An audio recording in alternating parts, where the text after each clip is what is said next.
Noon pong nag-share ako, doon yata sa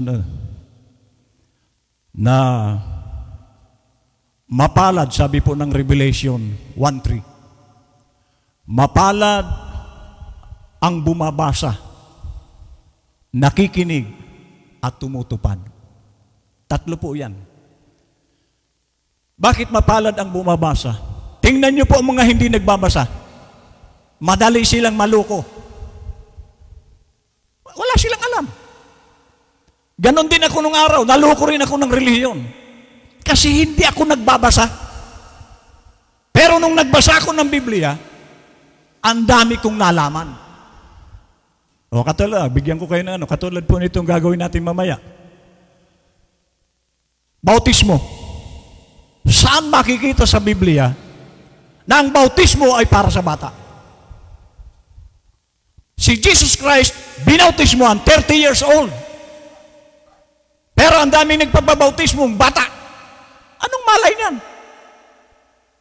Bakit? Kayo magsumagot. May bayad bang binyag? Wala. Sa relihiyon. May bayad? Wala. O, di negosyo.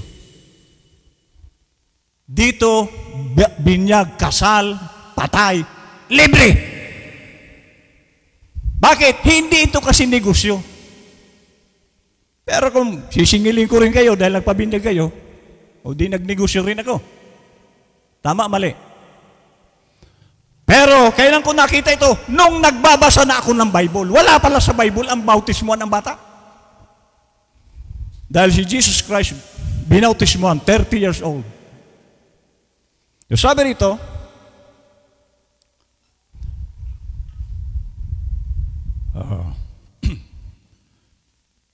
thus if God has so designed that there be those whose names are placed in a section of the Lamb's Book of Life, they are the names of His bride, then we must accept that. If it also states that there are those whose names were placed in the record of the Book of Life, but in the foreknowledge of God, they were to fall and have their names removed,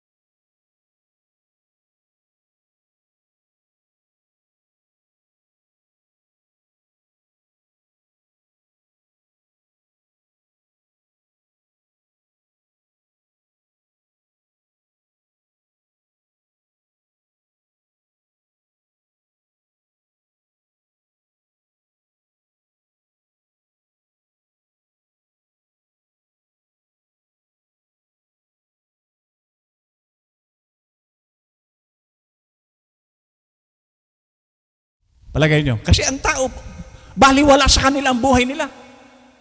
Ayaw nila sumunod. Akala siguro nila, pag namatay sila, sa langit sila pupunta. Pag hindi ka sumusunod dito sa lupa, sa Diyos, sigurado, impyerno ka. Ngayon, imaginin mo ang impyerno. Naka-aircon ka ba roon? Ang init ng apoy sa kusina, kahit gaano kainit yan, 7 doble. Ganon po kainit doon. At kaya doon, puro sigaw na lang ang gagawin mo sa hirap. So kaya nga habang nabubuhay ang tao, siguraduhin niya, hindi siya pupunta sa impyerno. Ngayon, kung ang tao, pabaya, basta sige lang, kawawa naman sila. Kaya nga kami ito, pumunta kami sa Binlok, nangaral kami sa barangay. 3 lang ang tumanggap. Okay lang, kasi sa panahon ni Noah, buong mundo, 8 lang ang naligtas, buong mundo. Hindi po ito paramihan na maliligtas. Kakaunti lang ang maliligtas. Panahon ni Moses, out of 2.5 million, 2 lang ang nakarating sa Kanaan. So hindi ito paramihan. Paramihan sa impyerno. Pero sa kaligtasan, pakuntian. Kaya ganun po tayo mangaral sa at sisimulan ko na po ang pangangaral diyan sa bayan. Diyan sa mga palengke, mangangaral na po ako diyan. Dahil nararamdaman ko po hindi na ito magtatagal na mundo. At sabi ni Lord, humayo kayo. Ipangaral niyo ang aking ebanghelyo. Kaya siguro kung mapupunta po kayo ng palengke o diyan sa Magsaysay lalo na, at marinig nyo dyan may nangangaral, yung nangangaral na hindi humihingi, kasi may mga nangangaral dyan, may supot. Nakita nyo na ba yun? Nangangaral na may supot? Hindi po kami ganun. Nangangaral kami para lang sa kaligtasan ng tao. Walang bayad. Dahil sinabi ni Lord, tinanggap nyo walang bayad, ipamahagi nyo rin ng walang bayad. And if there are those who will enter into life eternal after the white throne judgment, solely on the grounds of being good and kind. Okay, so, now, ano po itong tinutukoy dito sa harvest time? Paragraph 127. It's the complete book of redemption. And this is it. The book of redemption. He redeemed all was in that book, not out of the book. So, sino po lamang ang tinubos ni Lord? Yung nakasulat sa Lamb's Book of Life. Sa labas noon, wala na po. Kaya nga, habang nabubuhay tayo mga kaibigan, mga kapatid, siguraduhin yung sarili nyo. Kasama ba ako doon sa Lamb's Book of Life? Kasi sayang, dito sa lupa, ang sarap ng buhay mo. Pagdating ng araw, igagatong ka pala sa impyerno. Hindi ang sakit nun. Bakit? Hindi ka nagbabasa. Hindi ka nakikinig. Hindi ka sumusunod. Yun pong tatlong mapalad kanina. Bumabasa, nakikinig, tumutupad. So kung tayo po, basta lang tayo nagsimba sa ating mga reliyon, kasi ang relihiyon, tingnan nyo, pagpasok ng tao sa relihiyon niya, pag uwi niyan, ganun pa rin ang buhay. Pumasok, dating lasinggero, nawala ang paglasing nung nasa simbahan. Pag uwi, lasing, sigarilyo, babae. Bakit? Kasi relihiyon. Pero kung ang napasok niya, relasyon sa Diyos, magbabago ang buhay niya. Ang tao relihiyon. Ito may relihiyon na kami. Okay na ito. Dito ako sinilang. Dito na ako mamamatay. Yan ang katwiran ng mga relihiyon. Dito na, wala silang plano na magbago. Basta ito, may relihiyon ako. Dito na ako sinilang. Ang magulang ko, dito sinilang. Dito na namatay. Dito na rin ako. Kawawa ka naman, kaibigan. Dahil ang sinasandalan mo is relihiyon. Ang sandalan natin yung tagapagligtas, si Jesus Christ. Amen. But how many believe in predestination unto election and reprobation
kawawa ang buhay ko.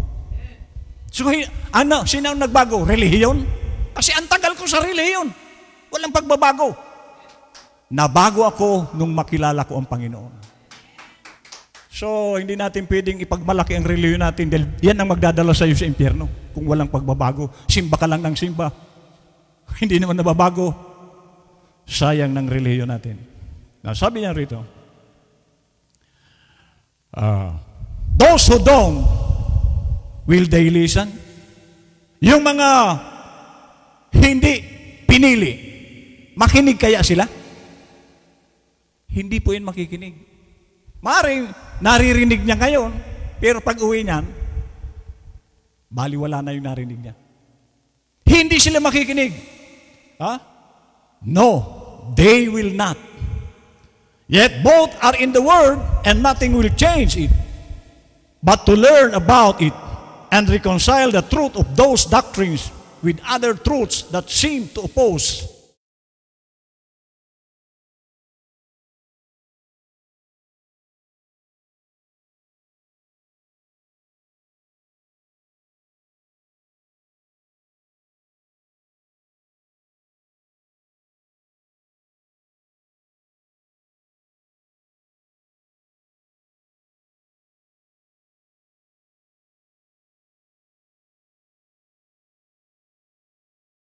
Gnash with your teeth, and they lose out. At the end of this age, a prophet will come, but they will be blind to all that he is doing and saying. They are so sure they are right, and in their blindness, they will lose it all. So, sa panahon ng end time, ito na po yung end time. Dulo na po ito kasi tapos na po yung 7 church ages. Dulo na ito. May darating anya na mga ngaral, pero hindi sila makikinig.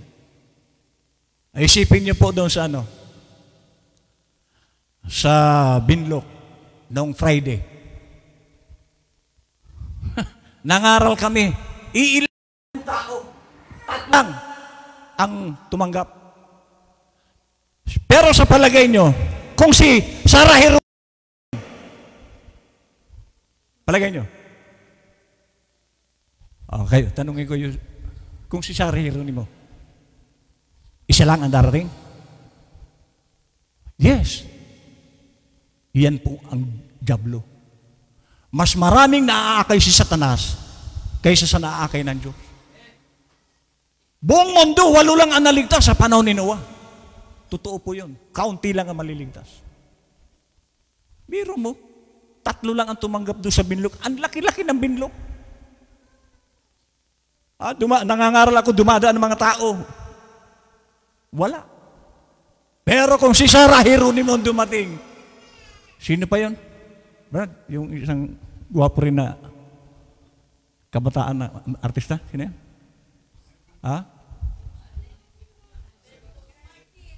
Haydin, Aldin. Ano kaya? Ilang tao kaya dadalo? Kung iyon ang mga dumating. Iyan po ang diablo. Kaya kawawa ang tao. Mas pinapahalagahan nila artista kaysa sa salita ng Diyos. Pero salamat na lang kahit paano may mga totoo rito na maliligtas. Pero sabi niya, but they will be blind to all that he is doing and saying. Bulag sila. Kahit anong sabihin, bulag sila. Kahit anong marinig. Okay. Now, ito po sabi. Ever learning, never able to come to the knowledge of the truth. So, yan po ang totoo. Maraming tao, mga intelek, matatalino. Pero pagdating sa kaalaman patungkol sa Diyos, 0. Itanong mo, yung mga, lalo na sa mga current events, tanungin mo, lahat masasagot.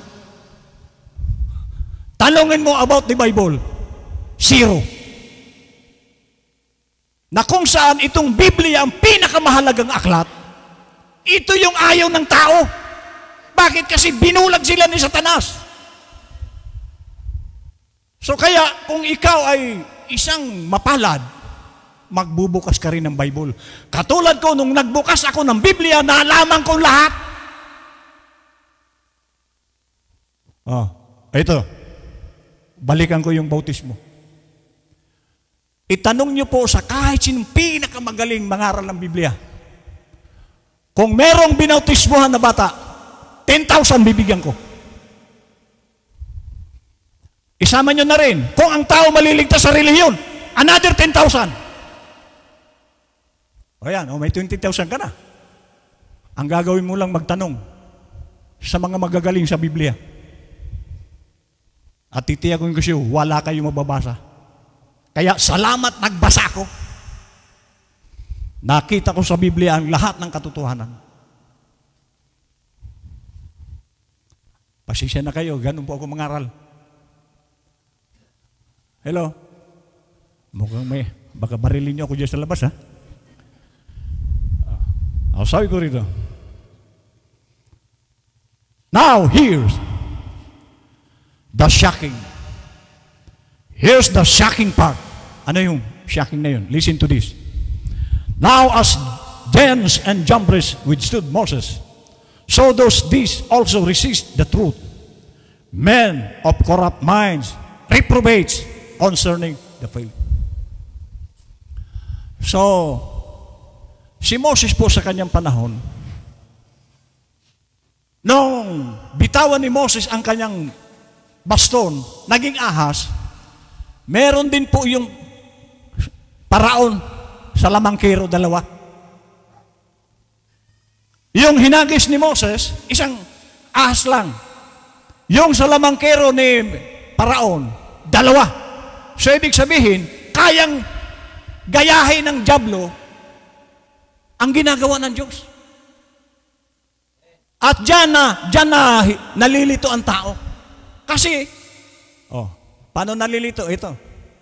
Halimbawa, sa tunay na born again, nagkakantahan. Ginaya na rin nila. Tama, mali. Di ba, nagkakantahan na rin sa lahat ng simbahan? Ang original po niyan, mga Israelita, mga tao ni Lord, na nakataas ang kamay umaawit. Ngayon, ginagaya na rin ng lahat ng relihiyon. So, dyan po nadadaya ang tao kasi na-impersonate yung gawain ng Diyos. Hello? Sabi rito, so though this also resist the truth, men of corrupt minds, reprobates concerning the faith. That was once delivered to the saints, of course, concerning the faith, and he shall turn the faith of the fathers or the children back to the fathers. Nasa Malakay po ito. Reprobate concerning the faith. You know what reprobate means? Okay. Now last. Sabi po rito. That spirit that was in Judas, yung espiritu raw na nasa kay Judas, went right along through the ministry of Jesus. So sa panahon ni Jesus Christ, mayroon pong espiritu ni Judas. At nasaan si Judas? Kasama ni Jesus Christ. Hindi sila magkalayo, magkasama. Kaya dyan maraming nalilito kasi yung masama at mabuti magkasama. Sabi niya? Then they both came to the cross. Jesus was hung upon the cross, gladly giving his life for sinners and commended his spirit to God. His spirit went to God and then was poured out into the church at Pentecost.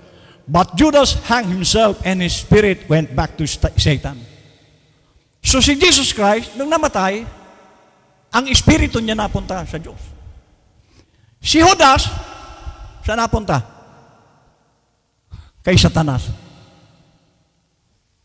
At iyan po ang gumagapang ngayon sa lupa. Espiritu ni Satanas, espiritu ng Diyos. Paano mo malalaman ngayon kung ikaw ay espiritu ng Diyos? Kapag ikaw ay namumuhay banal, sumusunod sa salita ng Diyos, espiritu ng Diyos ang nasa iyo. Pero kung ang ginagawa mo, pagsuway, alam mo na kung anong espiritu nasa sayo. But Judas hung himself and his spirit went back to Satan. But after Pentecost, that same spirit that was in Judas came back to the false vine that grows right along with the true vine. But notice, Judas' spirit never got to Pentecost. It never went up to receive the Holy Spirit. So, si Judas, hindi siya nakarating sa Pentecost. Hindi niya natanggap ang baptism ng Holy Ghost. At yan din ang nangyayari ngayon sa maraming tao, hindi nila taglay ang Espiritu ng Diyos. At namubuhay sila sa lupa pagsuway. Sana po wala niyan dito. Amen. Okay. So, umpisahan po natin itong Brother Felix. At bago po ako maghandog sa bata, meron